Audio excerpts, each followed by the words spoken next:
The charging decision was met with surprise in Hollywood and followed more than a year of investigation after a pistol fired a live round in October 2021 as Baldwin was rehearsing with it on the set of the movie being filmed outside Santa Fe. The movie's director Joel Souza was hit and wounded by the same .45 caliber bullet that killed Hutchins. These are pretty severe charges.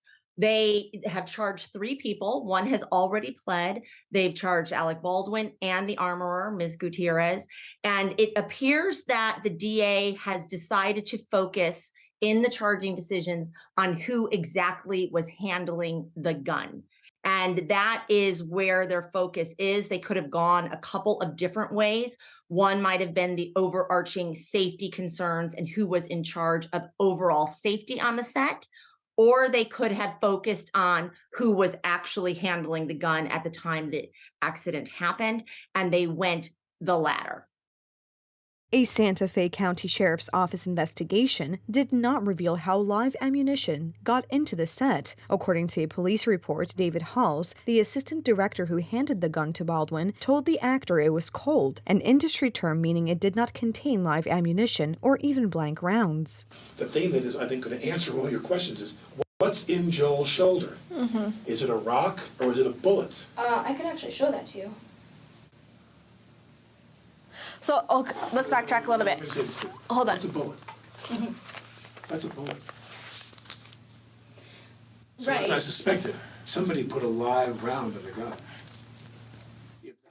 Prosecutors told several media outlets it was part of industry standards for actors to check that firearms were safe to handle and to follow basic gun rules, such as not pointing weapons at people. Baldwin has pushed back at that idea, saying firearm safety was the responsibility of the armorer and the first director, and that he was instructed to aim the pistol at the cinematographer. So Alec Baldwin is facing two separate counts of involuntary manslaughter. One is involuntary manslaughter and one is involuntary manslaughter in a lawful act. And the involuntary manslaughter is slightly more serious. He would be looking at 18 months in jail and a possible $5,000 fine on that. And really everything for the armorer and Alec Baldwin come down to criminal negligence and a determination that they were not acting with reasonable care. They were being criminally negligent, which means they were grossly negligent in their action.